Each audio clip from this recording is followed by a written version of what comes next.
Assalamu alaikum, dear students. Welcome to the connected classroom. My name is Mr. Sohail and I am your mathematics teacher. आज का जो हमारा lecture है उसमें हम अपनी जो 6.5 एक्सरसाइज है उसको स्टार्ट करेंगे और उसके अंदर हमारे पास दो चीज़ें हैं, एक एंगल ऑफ एलिवेशन है और एक एंगल ऑफ डिप्रेशन। ठीक है, इन पे हमने प्रीवियस जो हमारी क्लास थी उसमें थोड़ी बहुत बातचीत की थी और आसान लफ्ज़ों में आपको बताया था कि एंगल ऑफ एलिवेशन एलिवेटर से है, यानी कि ऊपर की तरफ अगर फॉर एग्जांपल कोई चीज़ हो, मींस आप ज़मीन पे खड़े हैं, आपकी जो ऑब्जर्वेशन है वो ज़मीन के साथ, यानी कि जो लाइन ऑफ साइट है वो ज़मीन है। अगर इसके साथ आप ऊपर की तरफ कोई चीज़ छत पे पड़ी हुई है उसको देखते हैं तो वो जो ज़मीन के और आपके दरमियान जो एंगल बनेगा वो आपका कहलाएगा एंगल ऑफ एलिवेशन। ठीक है, और इसकी यहाँ पे जो डेफिनेशन है वो ये है कि यहाँ पे एंगल ऑफ एलिवेशन बन रहा है, ये हॉरिजॉन्टल लाइन है और ये लाइन ऑफ साइट है, यानी कि जहाँ पे आप देख रहे हैं, और ये जो P है ये ऊपर एक कोई ऑब्जेक्ट पड़ा हुआ है। ठीक है, अब उसके दूसरा जो मध्य मुकाबिल है, फिर इसी तरह यहाँ पे कहा गया है कि एंगल XOP जो है वो एंगल ऑफ एलिवेशन है। ठीक है, XOP का मतलब ये होता है कि जो दरमियान में जो वैल्यू 3 के दरमियान में लिखी होती है उसके ऊपर जो है वो एंगल शो होता है। ठीक है, नेक्स्ट आ जाते हैं डिप्रेशन। आसान लफ्जों में क्या है, छत के ऊपर खड़े हुए हैं, ठीक है, और नीचे की तरफ किसी ऑब्जेक्ट को देखते हैं तो वहां पे जो बनने वाला एंगल है वो डिप्रेशन कहलाएगा। मींस ये अब आपके पास हॉरिजॉन्टल लाइन है, जो छत की सरफेस है वो आपकी हॉरिजॉन्टल लाइन है, उसके साथ आप एंगल बना रहे हैं, नीचे की तरफ देख रहे हैं, यहाँ पे नीचे कोई ऑब्जेक्ट पड़ा हुआ है, तो वो जो एंगल बनेगा वो कहलाएगा एंगल ऑफ डिप्रेशन। ठीक है, अब यहाँ पे इसी तरह लिखा हुआ है कि XOP जो है वो क्या बनेगा, वो एंगल ऑफ डिप्रेशन बनेगा। अब आपके पास जो 6.5 है इंपॉर्टेंट एक्सरसाइज है, इसमें स्टेटमेंट्स के अंदर क्वेश्चंस हैं। हमने क्या करना है, हमने पहले स्टेटमेंट से क्वेश्चन जनरेट करना है। कुछ जो इसका डाटा है वो 6.4 का जो हमने ट्राइंगल को जो कंप्लीट किया था उसी से रेलिवेंट है, यानी कि कुछ में हमारे पास एंगल हमें फाइंड आउट करना होगा, कुछ में हाइपोटेन्यूज फाइंड आउट करना होगा, कुछ में हमें कोई साइड फाइंड आउट करनी होगी। तो ये जो सारी चीज़ें हैं ये 6.5 में दोबारा से यूज़ होंगी। अब फॉर एग्जांपल पहला क्वेश्चन है, तो पहले क्वेश्चन में लिखा हुआ है from a point at a distance of 20 metre from a tree. ठीक है, एक अब दरख्त लगा हुआ है, दरख्त से 20 मीटर का फासला है। इसका मतलब ये है कि अगर यहाँ पे दरख्त है, मैं इसको साथ साथ थोड़ा एक्सप्लेन कर देता हूँ।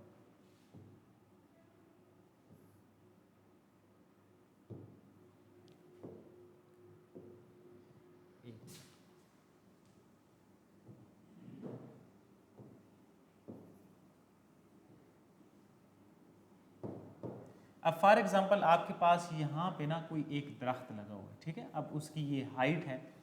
अब आपने क्या करना है, 20 मीटर के फासले पे जो है ना वो दरख्त से 20 मीटर का फासला है, इसका मतलब ये है कि ये 20 मीटर होगा।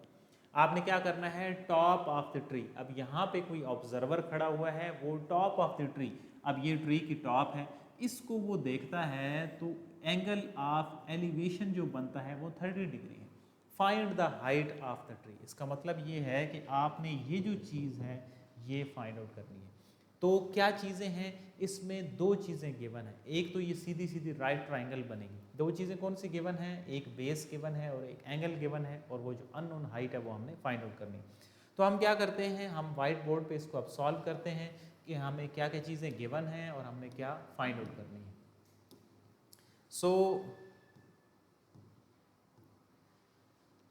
6.5 का पहला क्वेश्चन है, तो from a point at a distance of 20 metre from a tree.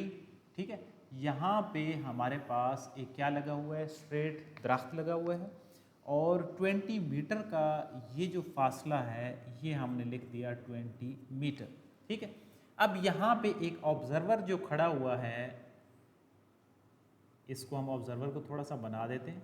ये ऑब्जर्वर जो है वो यहाँ से जो इस दरख्त की हाइट है उसको टॉप को जो है ना वो ऑब्जर्व कर रहा है, और यहाँ पे जो एंगल ऑफ एलिवेशन है वो 30 डिग्री का बन रहा है। Find the height of the tree, ये हमने एक चीज़ फाइंड आउट करनी है। जो 6.4 का हमारे पास फोर्थ क्वेश्चन था उसमें हमने ट्राइंगल को कंप्लीट किया था, यानी कि उसमें साइड्स और जो एंगल सारे थे वो सारे फाइंड आउट किए। अब यहाँ पे क्या चीज़ है, जो एक चीज़ स्पेसिफिकली हमसे पूछी जाएगी हमने वो फाइंड आउट करनी होगी। अब इसका मतलब है आपके पास मुख्तलिफ चीज़ें, आपके पास साइन है आपके पास, कॉज है, टेन है। साइन किसके इक्वल होता है? Perpendicular over hypotenuse, cause base over hypotenuse, ten perpendicular over base. और इसी तरह अल्फा एंगल्स आपने देखने हैं कि कौन सा ऐसी चीज़ें हैं, कौन सा ऐसा डाटा है जिससे हमें अननोन जो है वो फाइंड आउट हो जाएगा। फॉर एग्जांपल यहाँ पे मैं अप्लाई कर रहा हूँ tan 30 degree is equal to perpendicular over base, क्योंकि हमें एच फाइंड आउट करना है, परपेंडिकुलर बेस मेरे पास मौजूद है। इसमें टोटल तीन चीज़ें, तीन में से दो मेरी नॉन है। तो यहाँ से हम ये कर लेते हैं कि टेन 30 इसको 20 से अगर हम मल्टीप्लाई कर देंगे तो हमारे पास हाइट आ जाएगी। अब दो तरीके हैं वैल्यूज़ टेन 30 की, जो आपके पास फ्रैक्शन फॉर्म में है आप वो लगाएं, या पॉइंट्स की फॉर्म में लगाएं और 20 को मल्टीप्लाई कर दें तो आपके पास हाइट आ जाएगी। सो हम फाइंड आउट करते हैं 10 हमारे पास है 30 degree multiplied by 20, the answer is 11.55। 11.5 ये 47 है। जब हम इसको राउंड ऑफ करेंगे तो ये हमारे पास हाइट किस में आ जाएगी? मीटर्स में आ जाएगी। तो ये हमारा पहला क्वेश्चन था जिसमें हमारे पास जो डाटा था उसके अकॉर्डिंग हमने सिंप्लीफाई किया। अब हम आते हैं इसी तरीके से अपना जो नेक्स्ट क्वेश्चन है उसके ऊपर, और नेक्स्ट क्वेश्चन से हम क्या देखेंगे कि उसमें क्या चीज़ें गिवन है। मैं यहाँ पे इसको सॉल्व करता हूँ। क्वेश्चन नंबर 2 है ये हमारे पास क्वेश्चन नंबर 1 है। अब क्वेश्चन नंबर 2 में है लेंथ ऑफ द शेडो, ठीक है। शेडो किस चीज़ का है? 10 मीटर हाई पोल। जो जो डाटा साथ साथ गिवन है अगर आप उसको साथ साथ बनाते जाएंगे तो वो आसान हो जाएगा। इसका मतलब ये है कि ये 10 मीटर का जो पोल है वो हाई है, ओके हो गया जी। एंड उसका जो शेडो है वो है 10 इंटू √3। इसका मतलब ये है कि जो शेडो है वो ऑब्वियस है कि वो 10 √3 यानी कि वो ज़मीन के ऊपर होगा उसका शेडो। और आपने फाइंड आउट करना है find the angle of elevation of the sun. आप जो सूरज को देख रहे हैं ना तो उसका एंगल ऑफ एलिवेशन यहाँ पे कितना बन रहा है वो आपने फाइंड आउट करना है। अब बिल्कुल इससे मिलता जुलता क्वेश्चन है, सिर्फ क्या फ़र्क है, यहाँ पे एंगल ऑफ एलिवेशन दिया हुआ है, यहाँ पे वो फाइंड आउट करना है, यहाँ पे हाइट फाइंड आउट करनी है, यहाँ पे हाइट गिवन है। तो हम दोबारा से इसी चीज़ को ही यूटिलाइज करेंगे। tan alpha is equal to क्या होता है? परपेंडिकुलर ओवर बेस, ठीक है।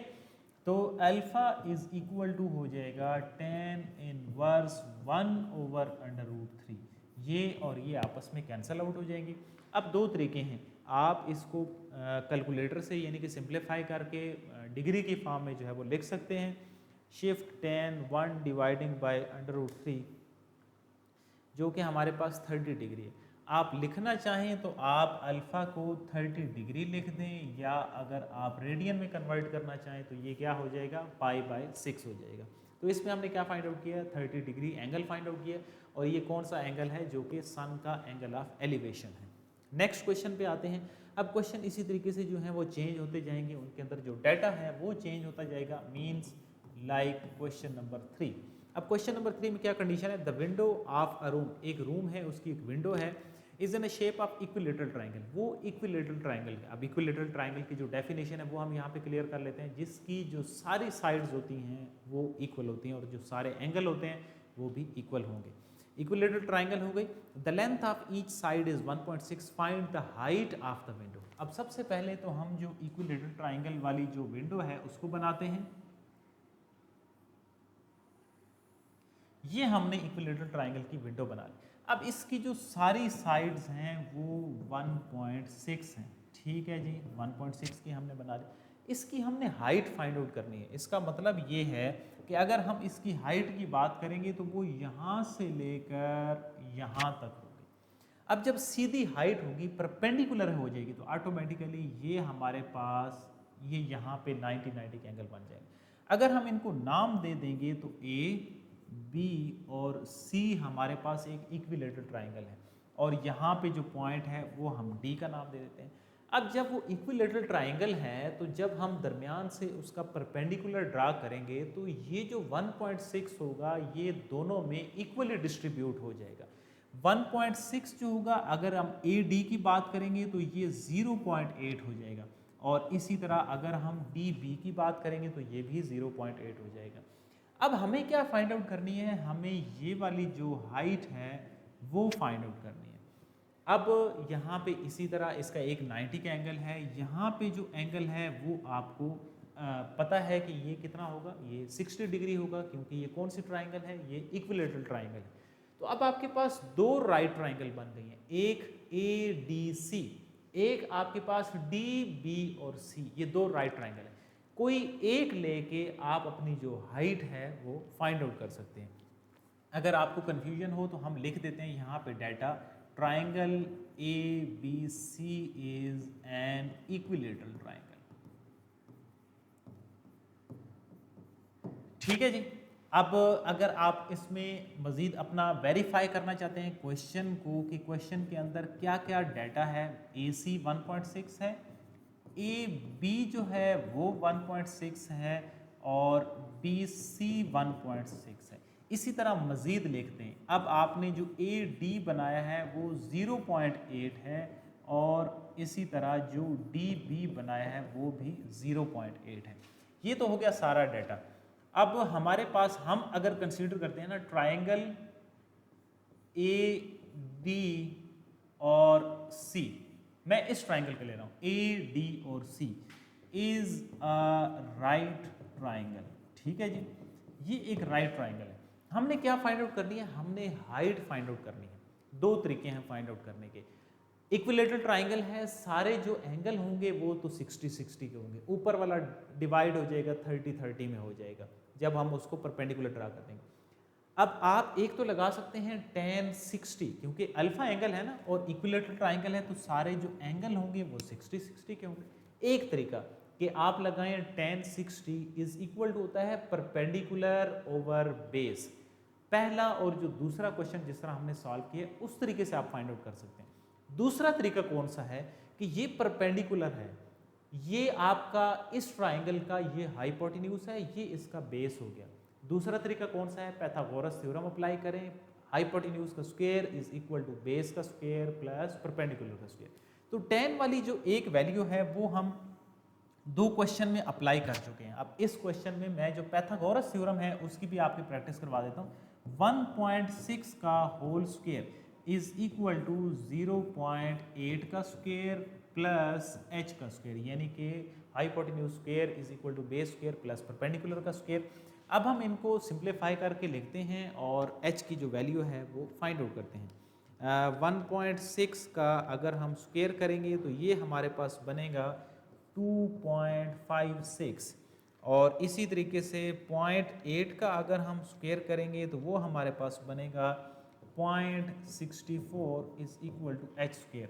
जब ये 0.8 का स्क्वायर दूसरी साइड पे आ जाएगा तो माइनस का हो जाएगा। सब्ट्रैक्ट करते हैं 2.56 minus 0.64, the answer is 1.92 is equal to h square. आप जानते हैं कि जो h स्क्वायर है इसको ख़त्म करने के लिए हमें स्क्वायर रूट दोनों तरफ अप्लाई करना पड़ेगा। यहाँ पे भी स्क्वायर रूट, यहाँ पे भी स्क्वायर रूट। तो स्क्वायर रूट अप्लाई करते हैं 1.92 का, ये हमारे पास बनेगा 1.38 इज इक्वल टू h। अब ये 385 चले मैंने लिख दिया, आपने 2 डिजिट तक इसको राउंड ऑफ करके खुद लिखना है कि ये 38 ही रहेगा या 389 होगा, सॉरी 38 रहेगा या 39 होगा, ये आपने खुद से लिखना है। ठीक है, राउंड ऑफ की पहला जो क्वेश्चन हमने सॉल्व किया उसके अंदर हमने बात की है। ये है हमारा इसका थर्ड क्वेश्चन। अब हम आते हैं अपना जो फोर्थ क्वेश्चन है उसकी तरफ। फोर्थ क्वेश्चन में एक डेफिनेशन भी है, MCQs रेलिवेंट, और इसका जो डाटा है वो मुख्तलिफ है क्योंकि इसमें एंगल ऑफ जो डिप्रेशन है वो दिया गया है। So the height of a slide in a children park is 5 metre. एक आपके पास बच्चों का जो पार्क है उसमें स्लाइड लगी हुई है और उसकी जो हाइट है वो गिवन है जो कि 5 मीटर की है। ठीक है, इसका मतलब है कि हमारे पास जो चीज़ गिवन है वो है ये वाली चीज़, 5 मीटर की जो हाइट है स्लाइड की वो गिवन है। अब आपको पता है, a girl standing at the top of the slide observes the angle of depression of its bottom is 30 degree, find the length of the slide. हमने जो स्लाइड की लेंथ है वो फाइंड आउट करनी है। अब आप जानते हैं कि जो स्लाइड होती है, जो झूला स्विंग लगा होता है जिसके ऊपर आप बचपन में झूले लिए हैं आपने, तो वो इस शेप में होगा। ठीक है। तो ये जो लेंथ है ये हमने जो है वो फाइंड आउट करनी है, length of the swing find out करनी है। और यहाँ इसकी जो टॉप है, girl standing at the top of the slide observes the angle of depression. अब यहाँ पे एक जो है वो लड़की ऊपर खड़ी हुई हैं और वो ऑब्जर्व कर रही हैं इसका जो एंगल ऑफ डिप्रेशन है। और वो जो एंगल ऑफ डिप्रेशन यानी कि ये उनकी लाइन ऑफ साइट है, यहाँ से वो जो ऑब्जर्व कर रही हैं वो एंगल हमारे पास कितना बन रहा है, 30 डिग्री का बन रहा है। ओके, हमने ये चीज़ जो है वो फाइंड आउट करनी है। अगेन हमारे पास ए बी सी एक जो है वो राइट ट्राइंगल बन गई, क्योंकि जब हाइट है तो वो हाइट डेफिनेटली क्या होगी, परपेंडिकुलर होगी। अब जो ऊपर 30 डिग्री मैंने लिखा है ना, मैंने यहाँ पे भी 30 डिग्री लिख दी है।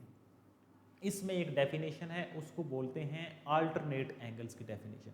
वो क्या होती है कि अगर दो पैरेलल लाइंस हैं और उनको एक लाइन कट करती है, तो जो कट करती है तो इसके जो एंगल्स होंगे, यानी कि जो एंगल यहाँ पे बनेगा वही एंगल यहाँ पे बनेगा, और जो एंगल इस जगह पे बनेगा वही इस जगह पे बनेगा। ठीक है।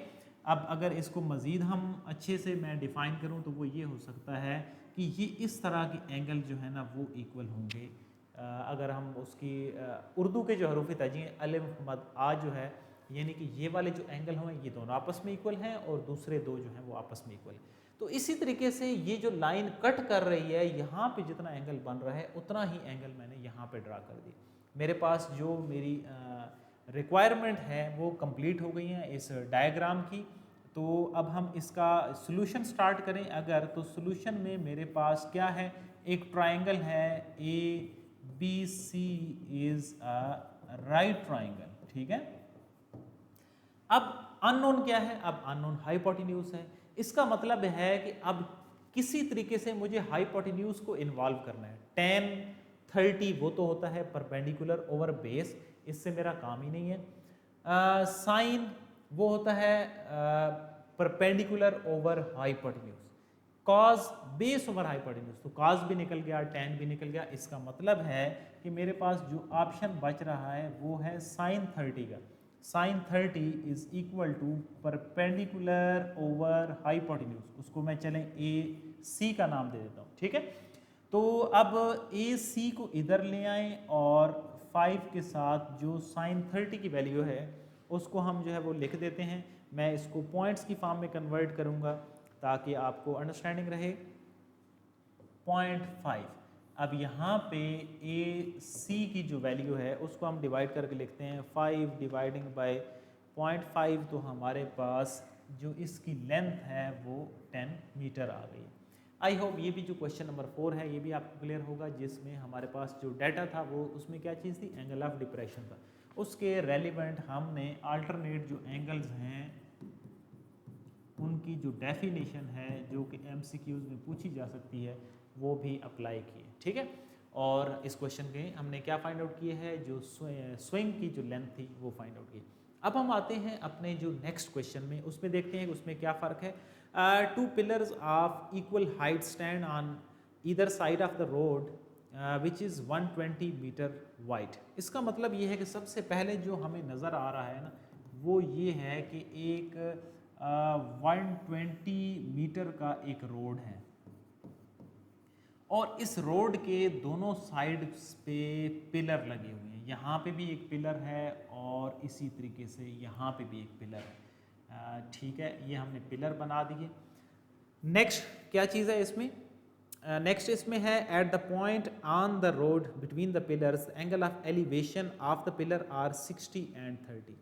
ये दरमियान से ना कोई पिलर के हम जो रोड के दरमियान से हम एंगल ऑफ जो एलिवेशन देख रहे हैं ना वो एक जो है वो 60 डिग्री है। यहाँ पे कोई आदमी खड़ा हुआ है, वो एंगल्स को ऑब्जर्व कर रहा है, तो एक साइड से जो एंगल है वो 60 का बन रहा है और जो दूसरी साइड्स पे जो एंगल ऑफ एलिवेशन बन रहा है वो बन रहा है 30 डिग्री का। यहाँ तक बात क्लियर हो गई।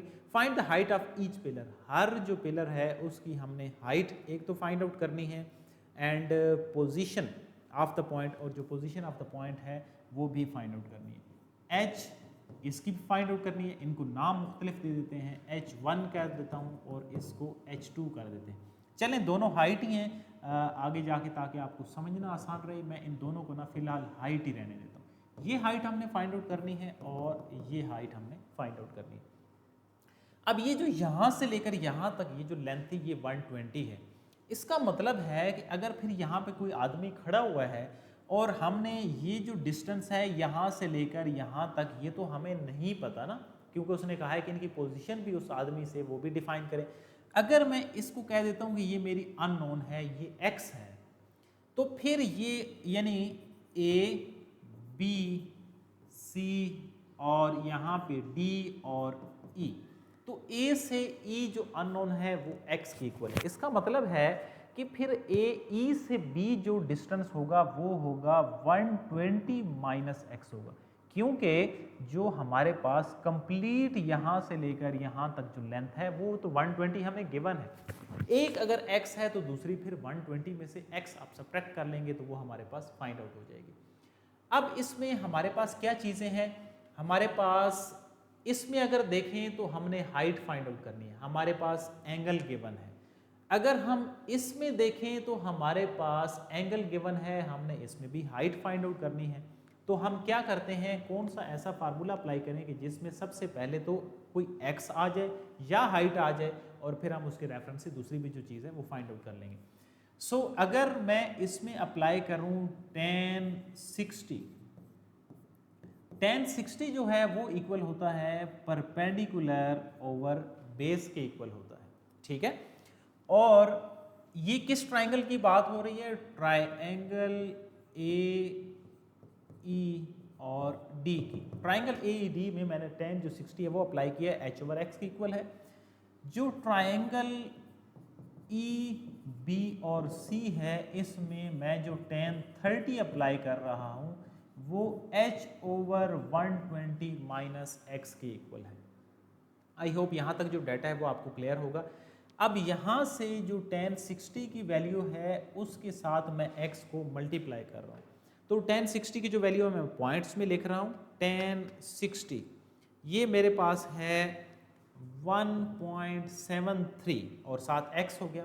इधर से जो h हमारे पास है tan 30 में उसकी वैल्यू फाइंड आउट करते हूँ। tan 30 ये जो वैल्यू है ये मेरे पास आ रही है 0.577 और इसके साथ आ जाएगा 120 माइनस x जो है ये मल्टीप्लाई हो जाएगा। अब ये दोनों चीज़ें क्या हैं, दोनों हाइट्स हैं। इसका मतलब है अगर ये दोनों हाइट्स हैं तो दोनों को हम एक दूसरे के साथ इक्वल कर सकते हैं। Height is equal to height, तो 1.73x जो है वो इक्वल होगा, मैं एक दफ़ा ही मल्टीप्लाई करके लिखता हूँ। अब देखें ना यहाँ पे 0.577 मल्टीप्लाई 120, ये मेरे पास वैल्यू बन रही है 69.24 और इसके साथ जब माइनस करेंगे तो 0.577x हो गया। अब हमें क्या चाहिए, हमें x की वैल्यू चाहिए 1.73x plus 0.577x is equal to 69.24। इनको हम ऐड करते हैं 1.73 plus 0.577, the answer is 2.307x is equal to 69.24. What is the value of x?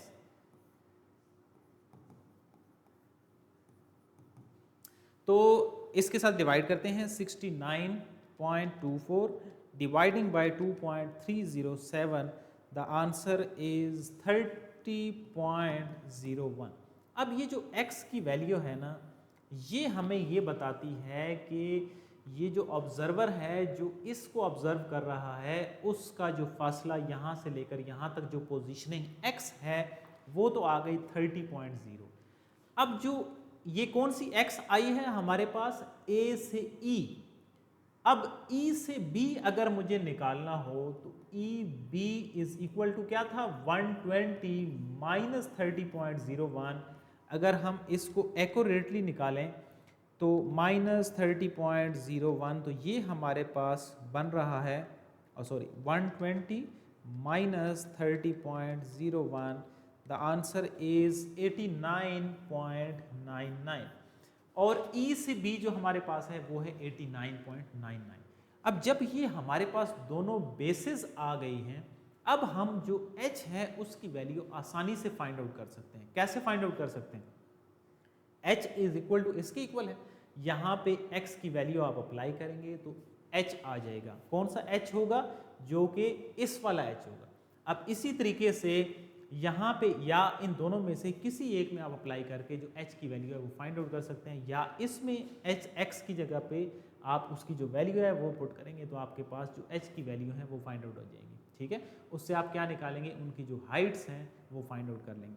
आधा पार्ट इसका मैंने किया है, जो इनकी हाइट है वो आपने फाइंड आउट करनी है। देखना है ये कि क्या दोनों जो हाइट्स हैं, आपका ये क्वेश्चन है कि क्या दोनों जो हाइट्स होंगी वो सेम होंगी या डिफरेंट होंगी। ठीक है, क्या हाइट एक ही होगी? इसी वजह से मैंने शुरू में रब कर दिया था, जो h1 और h2 था उसको रब किया, कि आपने बताना है कि what will be the value of h। ठीक है, ये और ये एक जैसी होंगी, क्या होंगी, या मुख्तलिफ होंगी। सो यहाँ तक आज हम अपने लेक्चर को ख़त्म करते हैं। हमने 6.5 के जो पहले 5 क्वेश्चन हैं उनको सॉल्व किया है। आई होप आप क्लियर होंगे। आप असाइनमेंट को भी सॉल्व करेंगे घर में। कल हमारा जो लेक्चर होगा उसमें हमारे जो 6 से ऑनवर्ड क्वेश्चन है उसको सॉल्व करेंगे। सो तब तक के लिए अल्लाह हाफिज़।